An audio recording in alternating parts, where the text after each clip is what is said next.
great. Thank you so much. As Tig said, we have got some drinks and some canapes. So the only thing that's in between that is myself and panel discussion. So I'd like to invite our panel up. If I can invite Bharat, Kieran and Bhavin to come up. We'll ask a few questions. We've actually had some great questions so far this afternoon from the floor, whether it be about globalization, international e-commerce, VAT, some other great observations about how companies look at B2B e-commerce, perhaps from a cultural perspective and resistance. So I'll ask a couple of kind of opening questions to the panel here, but please everybody just jump in. We'll keep it a very interactive session. You'll no doubt be able to ask them some really some better questions than I will. So by all means jump in. So first of all, just some introductions. You'll all know the legend that is Bhavin from Adobe here. An absolute kind of stalwart of the Adobe Commerce ecosystem. Thank you very much, Bhavin, for joining. Thank you. We have Kieran from Core Optimisation. Core are one of the leading digital marketing companies in Ireland and here also in UK. Monsoon are working with them on a number of projects. And lastly, our very own CEO, Bharat Sharma. So thank you very much for joining the panel.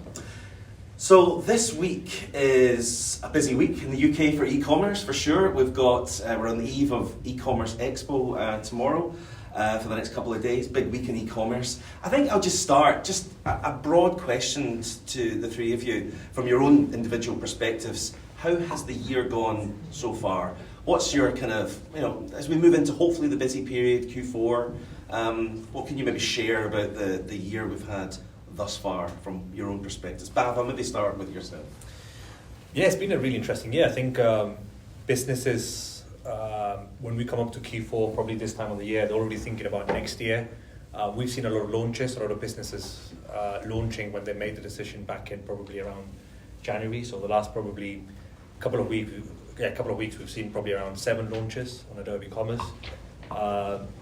We're seeing a lot of businesses invest more than just e-com. So those businesses that maybe 3-4 years ago signed a license with us on Adobe Commerce as a platform are now realizing that it's more than e-com that they should be doing. So yeah, there's definitely a bit of a shift, I'd say, in the industry, for sure. Kieran, from your side, how are things? It's been a tentative year in terms of people pulling the trigger. We actually commissioned research with 150 CMOs in Ireland just about 3 months ago. We'll run the second one shortly with the Red Sea Research Organisation.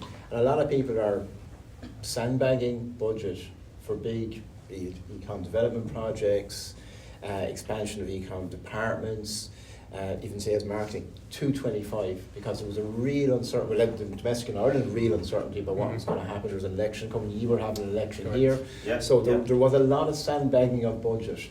It's not that the budget wasn't there, and the research we have, and I can share it to the lads to share it on to you afterwards, was very much the money's there, but that get up and go to do it or pull the trigger, and it wasn't there, particularly in the early part, 6 months. It's actually improved already coming towards this, because people are obviously going to 25 now and saying, okay, right, we didn't do that, the competitor is doing that, we better double down on this. The project could take 6-8 months, we're actually missing another year.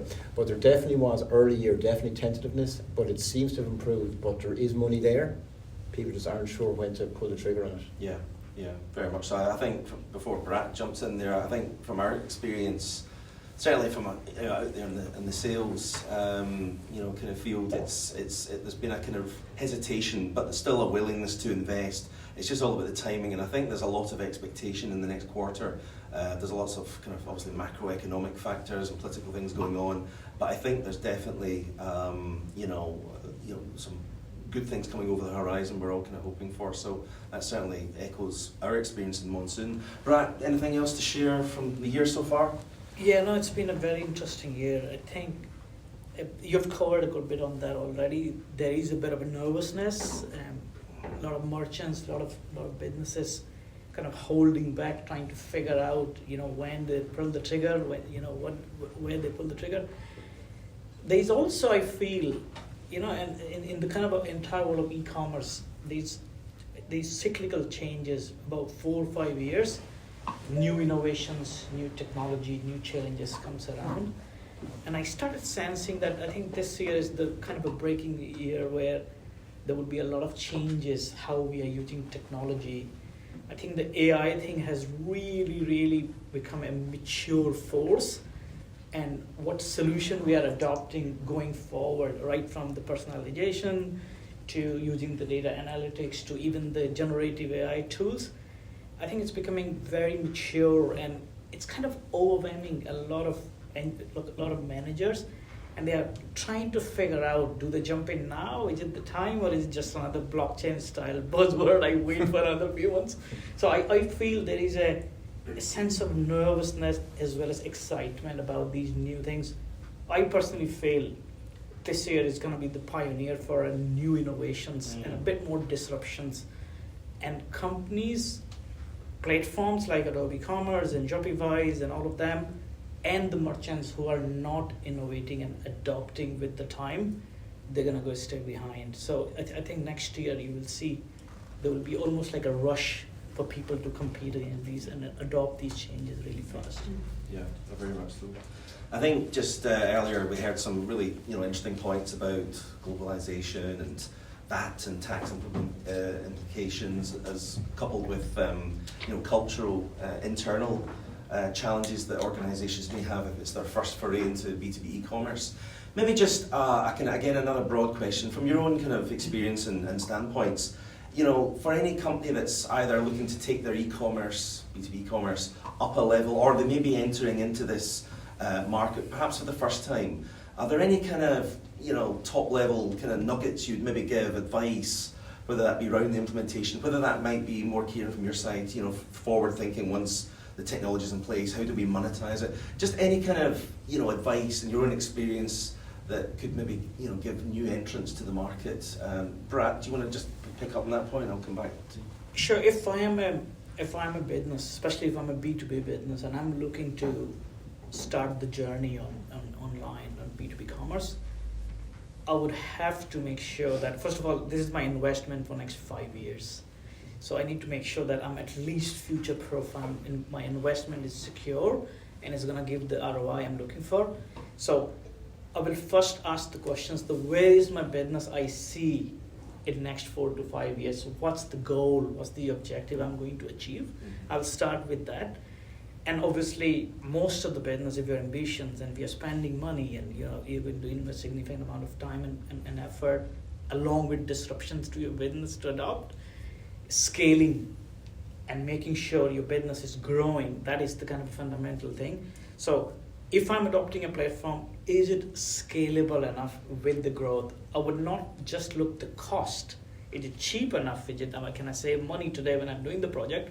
I look at it, if this business is something that is aligned with my vision for next 5 years of growth, if my business is growing as I plan, if I have 50% sales up, going in next 2 to 3 years point, can it scale with that? Can it adapt the changes my business needs to adapt?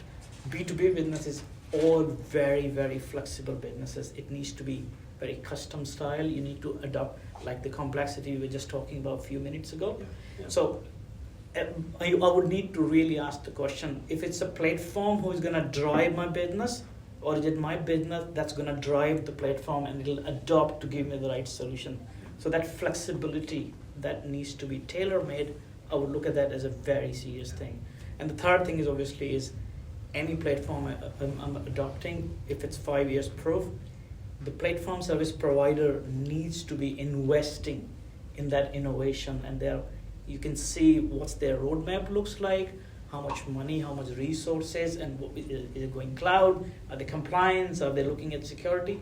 All of these questions needs to be asked. Sometime just to become a short-sighted and trying to save that project budget, and look, we all try to look at the bottom line, but I think that vision needs to be very important in my opinion. Absolutely. And Kieran, from your perspective, and marketing perhaps shouldn't be just an afterthought once everything's live. From your experiences with your clients, what sort of conversations are you having, or would you have for folks, going into the unknown, as it were? When does marketing come in, and CRO, etc.? I suppose there's two sides of it. The big buzz thing at the moment is maturity modeling, digital maturity modeling. Where are you at? So your tech stack, we're hearing great home of a great tech stack, right? Yeah. Your tech stack can be super, but if your management level, your C-suite level isn't bought into that, and actually, or your marketing team isn't trained up to that, you can have the best tech stack in the world, you're not getting the most out of it. Yeah. So even before you look at what your channels are, before how you're gonna validate your new e-com platform, B2B platform for your clients, you actually have to probably look back and look at those key pillars and say, okay, C-suite's bought in, great. Why is C-suite bought in? And actually, like, we have our own model that we do with about 30, 40 point model, interview suite, C-suite. What do? We tech stack review, everything from CRM to e-commerce platform to basic stuff. We look at the individuals, and then you review back and say, okay, lads, you're actually doing fairly well in this, but in order for that to work, this is the work program you need to put in place. Channel comes later, and you go to market. So I think the one the lads was chatting about earlier, it was just a conversation, how do you convince people to move onto that e-com platform? We were chatting about back-end rebate and keeping people happy and all that. From an agency perspective, whether it's a Monsoon, whether it's a Core, whether it's even Adobe as a provider, the client needs to demand more in terms of reporting from the agency. So what report are you going to give that's going to make this look valid or validate this to the CFO? That's the first and most important thing. As a former internal marketing director and now as an agency person, if you can validate back that to your CFO that you've invested, like the lads who invested Bitcoin in not Bitcoin but Bitcoin into this platform, that you can get them reporting back from the agency.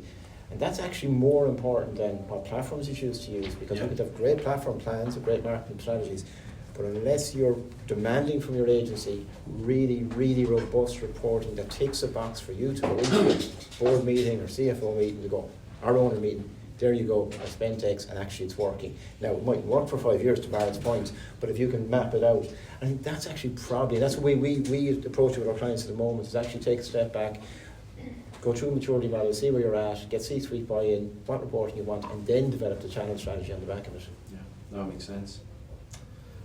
Bhavin, yourself, from an Adobe Commerce perspective? Yeah, one of the things we've seen lacking over the last few years is businesses coming to us saying, we want to buy Adobe Commerce, but we don't have a plan. We want to buy the platform because our competitors are using it, but we actually don't have a plan. My advice is always do a consultation. Spend 6 weeks, 8 weeks, 12 weeks with a well-known agency, with Monsoon. Make sure you plan out what exactly you want when you launch. Integrations, design, connectivity with other solutions, the user experience as well. We can obviously give you access to the platform, but it's almost like buying a house. You probably need to change the roof, the garden. You can do so much to it. We've seen the flexibility of the platform. There's endless possibilities. There's 700 features built in. What are you going to use? What are you not going to use? What are you going to start using first? Launch, get up and running, and then what is second stage? Yeah, that's a massive mistake. I think businesses are not thinking about the 5-year plan when it comes to launching, and I think consultation is a key thing. Yeah, agreed. 100%. And just moving on from that point, again, this week, Ecom Expo, there's multiple suppliers, industry partners out there, and we have great success with our partners, of course. How important, or what are your thoughts on partnerships in success within B2B commerce? I'm also thinking as well when it comes to what we heard earlier on with Punch and the guys talking about their content marketing strategy and bringing legacy platforms into the Adobe platform as well. How important are partnerships in the Adobe world, and of course sitting in one of the largest kind of tech giants when it comes to customer experience and content, how does that work into the sales play for e-commerce and bringing content into it? It must be really kind of so important for merchants and the sales pitch. Yeah, absolutely. From our perspective, one of the probably the biggest reason Magento is what it is the ecosystem of partners. The platform is open source, so we provide access to the code to the merchants and the partner. We've got the biggest number of extensions and plugins out there in the marketplace. Yeah. So when it comes to partnerships with those technology providers, whether that's content, payments, we've got Adyen in the room today, Sure. marketing as well, accountancy, any solution out there, any software solution out there has probably got an integration with. And to that point earlier about VAT and tax and globalization is another really key thing we're seeing. I think Brad, you touched on that earlier, so to steal your answer, but no, it's a very important one. So 100%. Yeah, partnerships is what makes, I think, the ecosystem successful. Not just Adobe Commerce, but I think all of us supporting each other is what makes, I think, sites successful, and then brands obviously being successful as well when they launch online. And Kieran, from your perspective in core optimizations, expertise, when you hear about content marketing within B2B, this must be really kind of a place that you folks kind of live in and see. It is, and it's again, if you take a step back, as we tend to do, is just kind of our modus operandi. If you take a step back, we're starting with a B2B client, we're pitching to a B2B client. I think 2 of the 3 presenters so far have mentioned that treat the B2B client like a B2C customer. So you start with the insights and data. So you have 2 things. You have your data that the customer is giving before you even get to your B2B place. We've also got the insights. So obviously we're a Google partner as well. The amount of insight you can get. There's some sort of, I don't know where he is, he's from the States, some lecturer said, Google is the best insight into the human mind. Because if Alastair asked me what my favourite colour is, I mightn't tell him. But I'll tell Google. I'll tell Google everything. I'll ask Google, how do I change a bulb or change a light bulb? Because I'm not going to ask Barry because I look embarrassed. But I'll ask Google. So Google gets everything. Yeah. So the trends in Google, people are searching for. I remember back in a previous role when I was in consumer tech, we only started touching before I left consumer tech that trends and data actually drove procurement. It used to be margin drove procurement, and it was the biggest. The margin drove procurement. It wasn't actually what people wanted. Let's get something with 80 points of margin and let it sit there and hope the guys online will sell it. It doesn't work. It doesn't work. Now it's data, and I think the next step, the next iteration is actually there's a lot of SaaS products working on that. Is actually, I suppose, trend forecasting in terms of what people are going to search for. That's allows to lower the personalization point of view. So again, content is relevant to what people are searching for. You're not going to create. It's not Tree the Dreams. Build it, they will come. It's build it because people are already looking for it. So, and that's the same in B2B, B2C. And give them that experience. Yeah. Brad, anything from your side there? No, I think it's covered. Like at the end of the day, our clients who are paying us, they're looking for a unifying solution. Yeah. And when it comes to a unifying solution, they don't care whether they start their journey on a social media or found you on Google or buy it online or using an ERP system. We need to provide them that end-to-end seamless experience, and none of us can provide that seamless experience on our own. We need to have a great payment service company like Adyen. We need to have a great platform like Adobe Commerce to use it. We need to have a great SEO, digital marketing company bringing their expertise. We need to have great hosting solutions. We need to have, Cleavoos. All of these solutions bring their own niche, and the idea needs to be it needs to all work seamlessly, and customer don't care which tool or what they're using. We need to partner together and provide that absolute frictionless experience to client, offline, online, end to end. And this is how the industry is going to always work. Very much so. I'm getting my cue there, but I'm conscious that the sun is shining and we have drinks and canopies out there, but I'd like to maybe just open up again to the floor. Are there any questions you'd like to ask Bharat, Kieran, or Bhavin from your own perspectives? Any questions, please? The panel is yours. I've got one. So Alex from Alex, Adyen. So I'm curious, in terms of you mentioned all these different partners and everything that you work with, particularly from a Monsoon perspective. And when you're working with a merchant, do you kind of advise a particular order or way to kind of think about those? So if you're saying, okay, obviously we're for payments, but you've got SEO, but et cetera, or is it a more tailored individual kind of process? I'm just curious at what point you bring in all these different elements. So a lot of time, Alex, it's customer driven. Yeah. So, in a lot of cases, they would have their own choice. They always have a payment service provider. Sure. They're thinking about it. They might have a brand design agency or digital marketeer coming from the past. But what we do is we have our favorites as well, to be honest. People we work really well, and people we have a history of getting, understanding who we work really well as a chemistry. So when the client asks, we tend to advise them. Probably digital marketeers probably come at the very end, not just because you guys are in the last, but it's the end of the kind of a funnel. But during the discovery process, when Tig and Ross, they're engaging with the clients, that would be the time we say, okay, so what's your challenge? What's your pain points? If there is a pain point challenges around the middle tiers integrations, we'll be looking at the middle tier kind of a style and partners, or ERP solution providers or ERP connectors. If there are challenges around the marketing automations or emails and communication, we'll be looking at Clearwoods and Digital Marketo. So we have a very detailed process of mapping out the requirement and solution before we touch the code base. And in that discovery level, we figure it out that, okay, this client need recommendation about good hosting, good payment service provider, good banking, good whatever. And then we say, okay, our opinion, we've worked with these guys, there are 2 options, or this could be the best option you have. We could introduce, and then we let them draw. We never push it to them to say, go and sign with them. Okay, thank you. Just so thinking about obviously being at the beginning of a journey, so or in a change position in a journey. So I'm at the point where I'm trying to convince the wider business that we need to have this composable commerce solution that gives all the information that for the CFO information, the reporting, etc. But also combines everything, so it goes into like a headless CMS, which means that everything is just all being purchased through one particular process.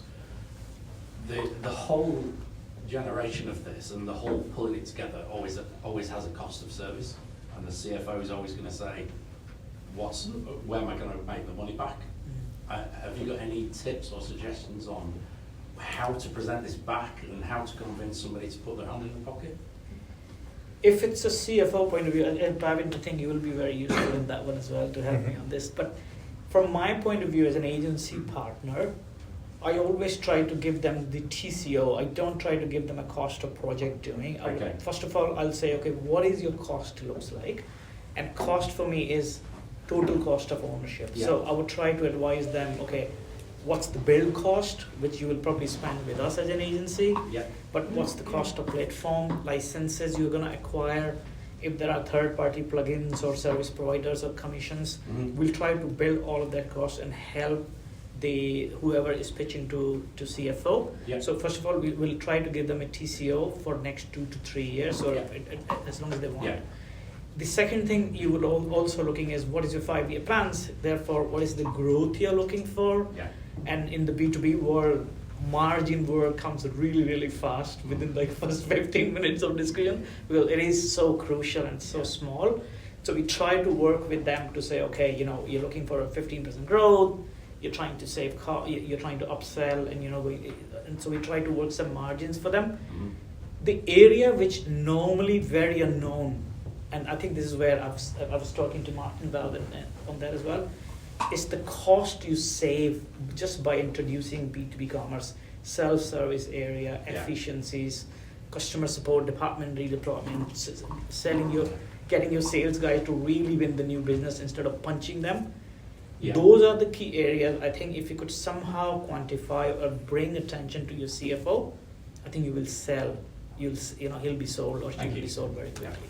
I think one of the other things on that is, depending on the CFO, a lot of CFOs are more afraid of regression than they are of growth, if that makes sense. So if you have a good marketing team or market research team, you can actually identify, right, here I am, I'm 2 in the market, but there's a guy coming up 3rd, and he has every platform under the sun, and he's B2B, and he says fancy iPads and vans, and he's all this kind of stuff, and I'm not doing it. That scared the CFO more that we're not going to catch up with the guy ahead of us who's probably have 28% market share, we have 16, but this guy has 10 and he only had 6 last year. And often when you're talking to your CFO, that's actually the nugget. The nugget is there's someone coming up behind me and we'll be past, and we're Blockbuster. Blockbuster are gone and Netflix are here and everyone forgot us. And Audis used that analogy that they turned it down for whatever it was and they never followed on, because It's the guy coming up behind you or the girl coming up behind you who's of more fear, because CFOs don't like regression. So how you quantify that in a lovely spreadsheet or a lovely PowerPoint, different argument. But it's either a good market research team or a good consultancy will have a look at that for you and say, actually, there's 2 people coming after us and they're already ahead of us in terms of their digital maturity and what they're doing. Find that effective. Yeah, thank you. Great. Question over there? I think you could add to it as well is that perhaps your CFO is thinking as well, what is the intrinsic value of the company? And by putting in place an incredibly good e-commerce solution, you are really creating value within that company. Yeah. And you're making it incredibly attractive as well as for someone to merge and buy it. Yeah. Right? Yeah. So if you can say to the CFO who's got share options coming down the line, you're quite likely to be a very attractive target. Because we've seen X buy companies because they have this fantastic system, which makes them much more efficient, but it also makes them attractive. I think that could be a bit of a game changer. Monsoon's going to buy, Who intrinsic value. Do you deal a lot with CFOs? I was going to say, one of the tricks with the CFO is getting to know their motivation. 1 minute, okay. One of the tricks with the CFOs is getting to know what is the actual motivation behind making decisions. What is a business issue? Is it we need to save costs, drive better day-to-day efficiencies? Is it all about sales and selling more and making sure our turnover gets higher and higher? Is it about margins that Bharat was talking about? I think as soon as you find out what the motivation is, it's like a tree, it then branches out to an argument that you can expose to the CFO. But I think finding out the key motivation is the first step, I would say. Excellent. We've got plenty of data to talk about how can the platform help you with sales, how it can help you with even margins, where you can do specific promotions, where you can push certain products that maybe have got slightly better margins. There's all sort of things you can do in terms of like making it attractive with the spreadsheet, but it's just finding out what they are motivated by. Steve? We've talked a lot about greenfield here, big projects, big changes, Magento 1 to Magento 2. Do these arguments also translate for adding some of these innovations into existing platforms? Asking for a friend, obviously. When you say existing platforms, you mean? Existing Magento 2 platforms, some incredible ideas that we've seen here. The argument is still the same. We need to make to the CFO to say we need investment to adopt these things. Mm-hmm. Go ahead. I think it's even more relevant for people who's already invested in Adobe Commerce and have a mature enough e-commerce system. So if you look at the current e-commerce system, a lot of good organizations, they have a mature e-commerce organization. They're probably doing a few $100 million or depending on the size and complexity. But they have a online transaction system all bet out with a good ERP integration, with the inventory, supplies, business rules. So you've covered that. You've invested in it. Now you could stay there, or you need to look at it as, I need to now go for hyper-personalization, and I need to make sure that I leverage my investment and I get the best value out of it. And how do I do it is I need to start serving the right content or the right product, personalizing my offerings to the people. And to get that personalization, you need to jump into things like Adobe Sensei or AI, adapt the new things, and bring that marketing content and serve it to the individual user personas buyer. So all of these new things, you've already done most of the heavy duty investment. Now you can adapt these extra tools and features and really take advantage and accelerate and stay ahead of the curve. Personalization is one. Having seamless integration end-to-end, even your customer journeys, bringing that to marketing automations, bringing that customer loyalty, retainability, and upselling them more things and attracting new accounts. So you can look into tools like Adobe Analytics, customer journey planners. Just keep adding to your stack, and then you could have an absolute beautiful stack that could just really bring it down to your next 4 or 5 years. So bigger job is done, but I think you have a better opportunity to leverage your position as a leader. Yeah, especially with innovation that the platform brings. So consistently every 3 to 6 months, there's new features coming in. We're now bundling testing capabilities. So B2B businesses typically wouldn't do any, A/B testing or split testing. If you're selling something for £100, should you be doing a 10% off or £10 off? The result's going to be the same, 90 quid. But which messaging is better? Is it pounds off or percentage off? I'm sure there's a lot of data out there, but why are we not testing any of this? So test it out, do a split, see what works, does it work for your business? And that's what we want businesses to start doing. Yes, you're selling online, but what is the next step now?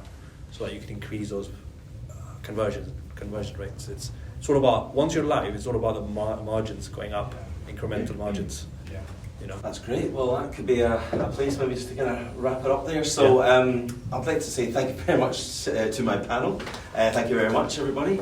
And I'll invite everyone just to go back out into the foyer. We've got some drinks and cannabis. We can continue more discussions out there. But just from me, thank you very much for giving up your Tuesday afternoon. Thank you very much for coming along.